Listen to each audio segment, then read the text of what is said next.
नमस्कार, मैं हूं आपके साथ अभिनय सिंह चौहान और आप देख रहे हैं हमारा विशेष कार्यक्रम छत्तीसगढ़ के बाद हमर साथ, जहां आज बात छत्तीसगढ़ में नक्सली मुठभेड़ पर हो रही सियासत को लेकर। छत्तीसगढ़ में दंतेवाड़ा बीजापुर बॉर्डर पर सुरक्षा बलों और नक्सलियों के बीच मुठभेड़ में 2 दिन के भीतर 18 नक्सलियों का सफाया हो चुका है। शव भी बरामद हो चुके हैं। मारे गए नक्सलियों में डिविजनल कमेटी मेंबर वेल्ला मोडियम भी शामिल था, जहां इस ऑपरेशन में 3 जवान भी शहीद हुए हैं। उधर जंगलों में नक्सलियों की ओर से बिछाई गई माइंस भी मिली हैं, जिनको डिफ्यूज किया जा चुका है। इस मुठभेड़ में ये तो पता चल रहा है कि नक्सलियों के पास अब भी गोला बारूद और हथियार बचे हैं और अभी भी नक्सलियों के साथ मुठभेड़ में जवानों की शहादत हो रही है, जिसे देखते हुए कांग्रेस ने सरकार को चेतावनी दी है कि नक्सलियों को कमजोर समझने की कोशिश ना करें। ऐसे में अब सवाल ये खड़ा हो रहा है कि क्या केंद्र सरकार की ओर से दी गई डेडलाइन तक नक्सलियों का सफाया हो पाएगा या फिर डेडलाइन बढ़ानी पड़ेगी। आज इन्हीं सवालों पर विमर्श करेंगे। पहले कुछ प्रतिक्रियाएं सुन लेते हैं। हाँ, लगातार ऑपरेशन हो रहे हैं और हमारे जवान मजबूती के साथ नक्सलवाद के खिलाफ में लड़ रहे हैं। कल के ऑपरेशन में हमारे डीआरजी के 3 जवान शहीद हुए हैं। हम उनको विनम्र श्रद्धांजलि अर्पित करते हैं, उनके साहस को नमन करते हैं और उनके परिवार को इस शोक को सहने की भगवान शक्ति प्रदान करें, ऐसा प्रार्थना करते हैं। और बड़ी सफलता मिली है। 12 जो नक्सली हैं वो न्यूट्रलाइज हुए हैं। बिल्कुल, छत्तीसगढ़ के बीजापुर जिले में जो नक्सली और पुलिस के बीच में मुठभेड़ हुई और उसमें से 3 जवान शहीद भी हुए, उन जवानों को श्रद्धा सुमन अर्पित करते हैं। और सरकार कहीं ना कहीं ओवर कॉन्फिडेंस में है कि नक्सली लगभग खत्म हो चुके हैं, 20% ही बाकी है। और जो कल का मुठभेड़ भी इसका उदाहरण है कि नक्सली पूरे सरेंडर करने वाले हैं। और कल का मुठभेड़ ये साबित करता है कि नक्सली अभी समाप्त नहीं हुए हैं। सरकार को सावधानी बरतने की जरूरत है। सरकार को ओवर कॉन्फिडेंस से बाहर रहने की जरूरत है। और जो नक्सली 18 नक्सली मारे फोर्स को बधाई, लेकिन सरकार को अतिरिक्त सावधानियां बरतने की आवश्यकता है। जो भीषण मुठभेड़ सामने आई उसको लेकर सवाल भी उठ रहे हैं और साथ ही साथ ये भी कि किस तरह से नक्सलियों की ओर से घात लगाकर इस तरह नक्सलियों की ओर से इतना बड़ा हमला किया गया। इस विषय पर हमारे साथ चर्चा करने के लिए खास मेहमान जुड़ गए हैं। मिनी पांडे जी भाजपा प्रवक्ता हमारे साथ जुड़ गई हैं, श्रुति शुक्ला कांग्रेस प्रवक्ता है और रमेश पांडे जी वरिष्ठ पत्रकार हमारे साथ जुड़ गए हैं। सभी मेहमानों का बहुत बहुत स्वागत है अनादि टीवी पर। और इस चर्चा की मैं शुरुआत करना चाहूंगा हमारे जवानों को श्रद्धांजलि देने के साथ ही साथ। मिनी पांडे जी, सबसे पहले सवाल आपसे करूंगा कि जिस तरह के आरोप लगाए गए हैं कांग्रेस प्रदेश अध्यक्ष की ओर से कि ये कहीं ना कहीं ओवर कॉन्फिडेंस में सरकार चल रही है और जो डेडलाइन दी गई थी वो कहीं ना कहीं अतिशयोक्ति नजर आती है। वंदे मातरम सभी को। देखिए, बहुत बड़ा सर्च ऑपरेशन था और हमारे 3 जवान शहीद हुए हैं। उन सभी जवानों को मैं विनम्र श्रद्धांजलि देती हूँ। बहुत ही दुखद घटना है। साथ साथ में वो बलिदान हुए हैं, इतने बड़े नक्सली आतंक को समाप्त करके बलिदान हुए हैं।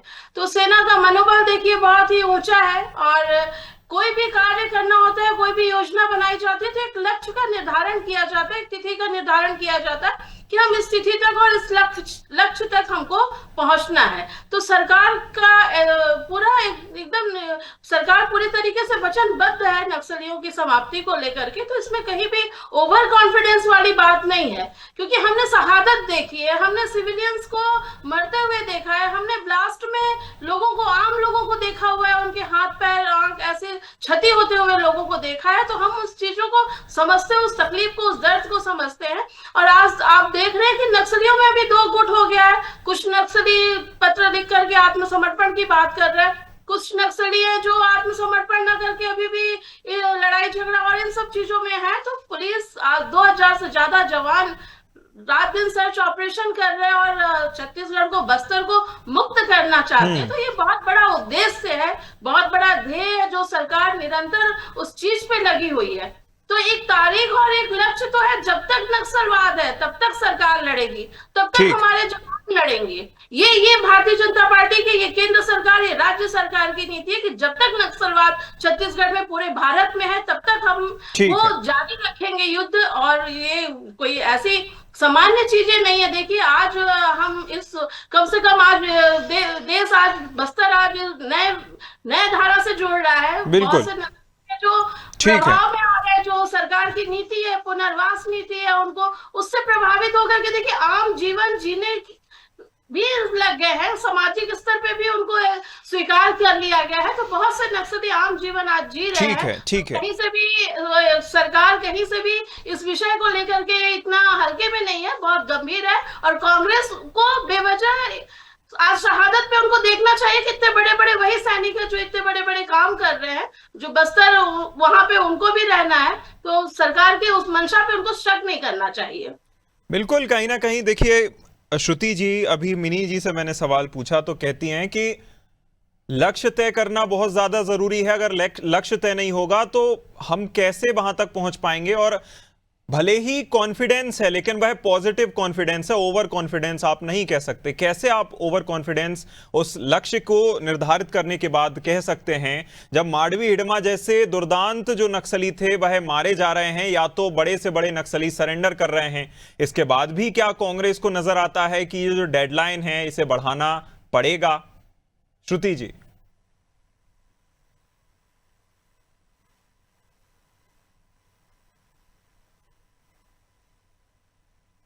श्रुति जी तक मेरी आवाज लगता है नहीं पहुंच पा रही है। मैं रमेश जी आपका रुख करना चाहूंगा। जिस तरह की घटनाक्रम हमने कुछ ही समय में देखा, यानी कि आप अगर 1 से 2 महीने का ही उदाहरण ले लें तो माडवी हिडमा जैसे नक्सली मारे जाते हैं, बड़ी संख्या में नक्सली इकट्ठा होते हैं और सरकार के समक्ष हथियार डालकर रेड कारपेट के थ्रू उनका जो है आत्मसमर्पण कराया जाता है। और जिस तरह की अब कल जो मुठभेड़ है वह सामने आती है, ऐसे में आपको क्या लगता है जो डेडलाइन तय की गई है, क्या वह अतिशयोक्ति है? क्या उसको आगे बढ़ाना पड़ सकता है, या लगभग खात्मे की कगार पर ही अब नक्सलवाद है? रमेश जी। देखिए बेटा जी, साथियों को नमस्कार जी, शहीद जवानों को श्रद्धांजलि, और जो बहादुरी से जवान लड़ रहे हैं उनको शुभकामनाएं और बधाई। मैं आग्रह करूंगा कि ऐसे संवेदनशील मुद्दों पर गलत नरेटिव न बनाया जाए। मैंने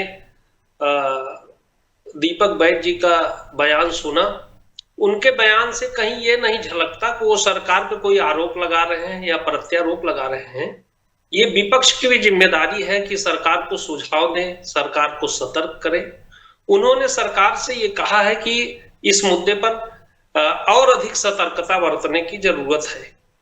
इसका मतलब ये नहीं कि वो नक्सलवाद का खात्मा नहीं चाहते हैं या सरकार पे कोई प्रत्यारोप लगा रहे हैं।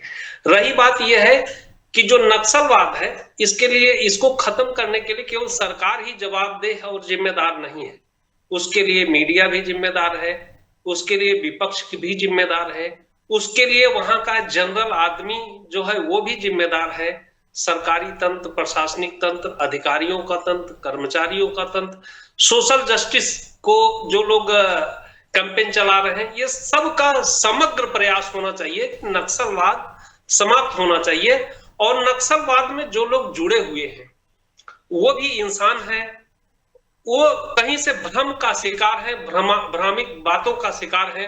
वो अपनी मूल धारा में लौटे, वो अपनी समझ को बदल सके। अगर ऐसा भी प्रयास हम लोगों को करना चाहिए, केवल उनको मारना ही हमारा ध्येय नहीं होना चाहिए। मेरे ख्याल से सरकार का भी ये ध्येय केवल मारना ही नहीं है, इसलिए एक टाइम फिक्स कर दिया गया है कि उस टाइम के अंदर आप अगर सरेंडर करना चाहते हो, वापस आना चाहते हो, तो सरकार उसके लिए स्वागत कर रही है। मैं अभी गृह मंत्री जी को बधाई दूंगा, विजय शर्मा जी को। उन्होंने एक ऑडियो भी जारी किया था कि अगर नक्सली सरेंडर करते हैं तो मैं लाल कारपेट आकर के उनका स्वागत करूंगा। तो ये बहुत अच्छा प्रयास है और निश्चित रूप से जो डेडलाइन केंद्र सरकार ने तय की है उस डेडलाइन में नक्सलवाद खत्म होगा। बिल्कुल होना ही चाहिए। श्रुति जी, जिस तरह कांग्रेस प्रदेश अध्यक्ष की ओर से अति आत्मविश्वास की बात की गई, तो ये पॉजिटिव आत्मविश्वास भी हो सकता है, क्योंकि देखिए ऐसे चाहे हम युद्ध की बात करें या नक्सलवाद के खात्मे की बात करें, सुरक्षा बलों का मनोबल हमेशा ही अति ही होना चाहिए, नहीं तो वह अपने ऑपरेशन को अच्छे तरीके से अंजाम नहीं दे पाएंगे। श्रुति जी, क्या लगता है? जी, सबसे पहले आप सभी को मेरा सादर जय जोहार जी। और हमारे शहीद जवान भाइयों को मैं विनम्र श्रद्धांजलि अर्पित करती हूँ। देखिए अभिनव जी, सबसे पहले तो ये समझ लीजिए कि अति आत्मविश्वास की जो बात है ये हमारे जवानों के लिए नहीं कही गई है, ये सरकार के लिए कही गई है। और जैसा कि रमेश पांडे जी ने बहुत ही अच्छे तरीके से समझाया, धन्यवाद ज्ञापित करती हूँ मैं उनका, कि देखिए उन्होंने एक साफ कहा है और हमने अभी दीपक भाई जी का स्टेटमेंट भी सुनना है कि कहीं से भी विपक्ष की या प्रदेश अध्यक्ष जी की ये मंशा नहीं है कि हम सरकार को निगेटिव बोले या हम अपने शहीद जवानों के लिए निगेटिव बोले, ऐसा कुछ भी नहीं है। अति आत्मविश्वास की बात सिर्फ इसलिए कही जा रही है कि सरकार कहती है कि अब छत्तीसगढ़ में सिर्फ 20% ही नक्सली बचे हुए हैं। तो ये कैसे हो सकता है जबकि लगातार नक्सलियों के साथ मुठभेड़ जारी है और हमारे जवान शहीद हो रहे हैं। तो इस चीजों को लेकर के कहा गया है कि सरकार अति आत्मविश्वास में ना रहे, कहीं ऐसा ना हो कि हम अति आत्मविश्वास के चक्कर में अपने लक्ष्य से जो है भटक जाए। और जिस प्रकार से अभी लगातार जो मुठभेड़ हो रहे हैं तो हम देखेंगे कि मतलब इतना आसान नहीं है कि जो उनको उनको एक समय दिया गया है कि नहीं मार्च तक के नक्सल मुक्त छत्तीसगढ़ हो जाएगा, तो ये सब कुछ इतना आसान नहीं है। अभी आपने थोड़ी देर पहले कहा कि आज भी सोचने वाली बात है कि नक्सली अगर बड़े बड़े मुठभेड़ को अंजाम दे रहे हैं, मतलब आज भी उनके पास हथियार उपलब्ध हैं, आज भी उनके पास सुविधाएं हैं, व्यवस्थाएं हैं, तब वो इतनी बड़ी चीजों को अंजाम दे पा रहे हैं। आज भी उनके हौसले बुलंद है, सबसे मतलब इम्पोर्टेंट बात जो है। तो इन सब चीजों को लेकर के विपक्ष का काम है सवाल उठाना, जनता के हित में बात करना, और अगर फिर भी सरकार के लोगों को अगर ये गलत लगता है तो ये उनकी मंशा हम उसे बदल नहीं सकते हैं। लेकिन इन्हीं सब चीजों को लेकर के विपक्ष का कहना है कि भाई आप थोड़ा सतर्क रह करके जो है डिसीजन लीजिए। ठीक। मिनी जी, देखिए जैसा कि श्रुति जी ने पूरा साफ ही कर दिया कि हमें शक नहीं है, चिंता है कि जिस तरह से सुरक्षा बलों को भी कोई नुकसान ना पहुंचे और जल्द से जल्द नक्सलवाद का भी खात्मा हो। लेकिन इसमें एक सवाल ये भी आता है, जब अभी जैसा कि रमेश पांडे जी ने बताया कि कुछ लोग ऐसे थे जो अपने जो है भटक गए थे, उन लोगों को बरगलाया गया और वे अब ऐसे ही रास्ते पर चल रहे हैं। तो आगे इस तरह लोग ना भटकें, चूंकि कहा जाता है कि जो अनपढ़ लोग होते हैं उन्हें भटकाना ज्यादा आसान होता है। लेकिन हमने इससे पहले दिल्ली में भी देखा था, हिडमा की आवाज वहां तक पहुंची, हिडमा के नारे तक लगे। तो आगे इस तरह ना हो, आप केंद्र में भी हैं, राज्य में भी हैं, उसके लिए क्या कदम उठाए जाएंगे? देखिए, अभी दिल्ली में जिस तरह की घटना हुई उसको सरकार तुरंत एक्शन मोड में है और उन लोगों पे कार्रवाई हो रहा है। पर ये विचारधारा जो नक्सलवाद की विचारधारा है, मौवाद की विचारधारा है, मौवादियों की जो विचारधारा है, वो सिर्फ जंगलों तक सीमित नहीं है, शहरों में भी है, बड़े बड़े शहरों में भी है। एजुकेटेड पर्सन भी सामने आकर के खुल करके समर्थन में आ जाते हैं। तो इस विचारधारा का अंत होना बहुत आवश्यक है। बस्तर जैसे क्षेत्रों में हम पहले बोलते थे कि अभाव के चलते शिक्षा नहीं है, स्वास्थ्य नहीं है, वहां पर सड़कें नहीं है, पानी नहीं है, बिजली नहीं है, इन सब चीजों के अभाव के चलते ऐसा हो रहा है। उनकी विचारधारा से प्रभावित होकर के नक्सली आम आदमी नक्सली बन जा रहे हैं। गांव के सामान्य जनजीवन वहां पे वैसा नक्सली उसमें विचारधारा में आ जा रहा है। पर अब वो चीजें नहीं है। अब देश की जनता देख रही है, समझ रही है, विकास वहां तक पहुंच रहा है। आज आप देखते हैं गृह मंत्री जी स्कूटर में, बाइक में बैठ करके ऐसी जगहों पे नक्सली का जहां गढ़ माना जाता था, गांव माना जाता था, हिडमा के गांव क्षेत्र तक वो जा रहे हैं। स्वास्थ्य कर्मी, शिक्षा कर्मी वहां पे पहुंच रहे हैं। मुख्यमंत्री जी का नियत निर्धार योजना के तहत सैकड़ों गाँव जो इस अभाव में था, जहां पे मिनी जी, मैंने ये पूछा था कि आगे क्या होगा। जो हो रहा है वह हम देख रहे हैं, आगे ऐसी विचारधारा से लोग ना जुड़े, ना कोई बरगला पाए। क्योंकि दो ही जिस तरह के मेन तरह से दो रीजन सामने आते हैं, या तो नक्सली डरा कर उन लोगों को अपनी तरफ कर लेते हैं या प्रलोभन देकर कर लेते हैं। दोनों ही आपने बताया कि ना तो अब डर रखने के लिए हम सुरक्षा बलों को तैनात कर दिया गया है, प्रलोभन ना दे पाए उसके लिए हम सुविधाएं दे रहे हैं। इसके बाद भी अगर इस तरह की शहरों तक विचारधारा पहुंच रही है तो कैसे बचा पाइएगा, ये पूछा था, जवाब दीजिए। ये तो सीधा सीधा उन लोगों को सपोर्ट किया जाता है, एक दल के द्वारा, एक ऐसे सामाजिक लोगों के द्वारा भी सपोर्ट किया जाता है। राजनीतिक भी आप देखते हैं कि कई बार ऐसी हिंसा होने के बाद उनके सपोर्ट में लोग उतर आते हैं, तो वो भी चीजें दिखने को आती है कि एक सपोर्ट उनको मिलता है, उनको बहलाने का, उनको बहला करके उनको ऐसी घटनाओं को अंजाम देने के लिए कई बार विदेशों से उनकी फंडिंग होती है, विदेशों से उनके लिंक होते हैं, और छत्तीसगढ़ कई राज्यों से जुड़ा हुआ है, दूसरे राज्य के मूवमेंट भी, दूसरे राज्यों के नक्सली के मूवमेंट भी इधर होते रहते हैं। तो ये भी एक चीजें सामने आती हैं कि ऐसे असामाजिक लोग भी हैं, ऐसे अभी भी हमारे देश में ऐसे कई संगठन ऐसे हैं जो इस तरह के नक्सलवादों को प्रमोट करते हैं, सपोर्ट करते हैं। तो उनपे भी लगाम लगाना जरूरी है। सरकार उस क्षेत्र में भी पहल कर रही है, उस क्षेत्र में भी काम कर रही है कि जो सपोर्ट कर रहे हैं, जो इनको फंडिंग कर रहे हैं, या ऐसे हथियार उनके पास पहुंच रहे हैं, गोला बारूद उनके पास पहुंच रहे हैं, वो नेटवर्क भी टूटे, जिससे इनको सपोर्ट ना मिले, उस पर भी सरकार काम कर रही है। श्रुति जी, देखिए, कांग्रेस ऐसे दलों में से आता है जिसने सबसे ज्यादा समय पर देश में भी राज किया है और छत्तीसगढ़ में भी सरकार रह चुकी है, और सबसे ज्यादा जो नक्सलवाद का दंश है वो भी एक दल के तौर पर कांग्रेस ने झेला है।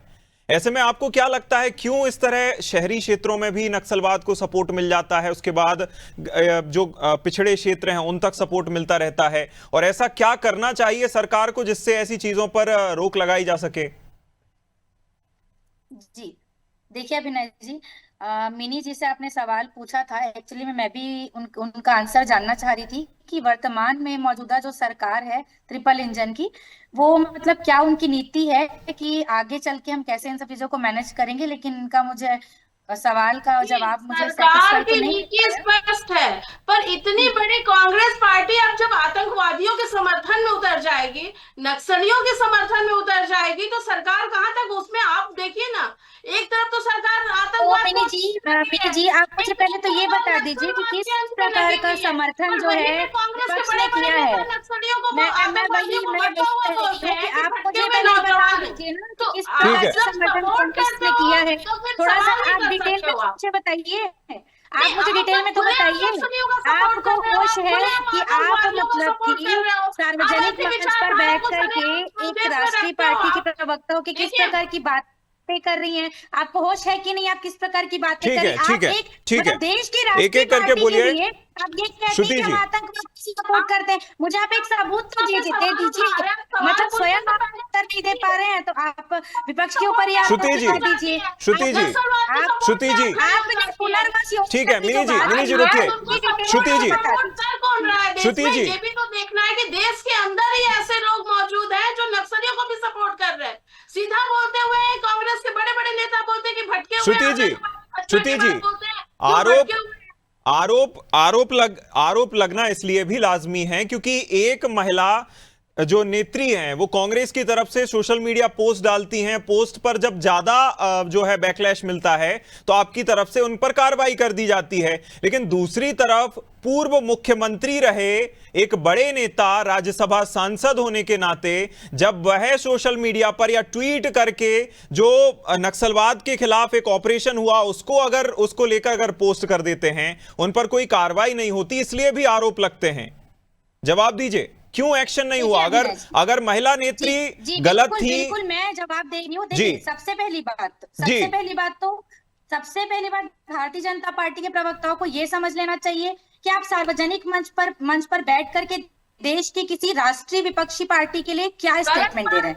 एक बात आप पहले मेरी बात सुन लीजिए। मिनी जी जवाब पूरा कर लेने दीजिए। मिनी जी जवाब पूरा कर लेने दीजिए।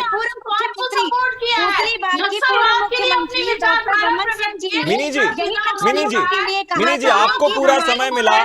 मिनी जी रुकिए नहीं, इस तरह से बात नहीं पहुंच पाएगी, इस तरह से बात नहीं पहुंच पाएगी। मिनी जी आपको पूरा समय मिला, आपके पास फिर वापस आऊंगा। जी श्रुति जी डिटेल में बता दीजिए ना। आगे बढ़िए श्रुति जी, मुद्दे पर वापस आइए। जी बोलिए श्रुति जी।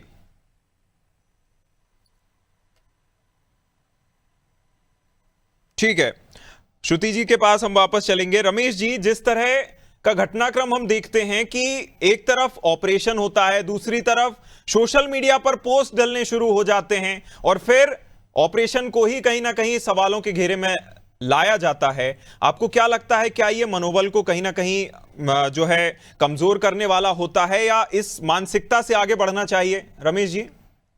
निश्चित रूप से इस मानसिकता से आगे बढ़ना चाहिए। अभी कुछ देर पहले हम लोग इसी पर विमर्श कर रहे थे जी कि ये सबकी साझा जिम्मेदारी है।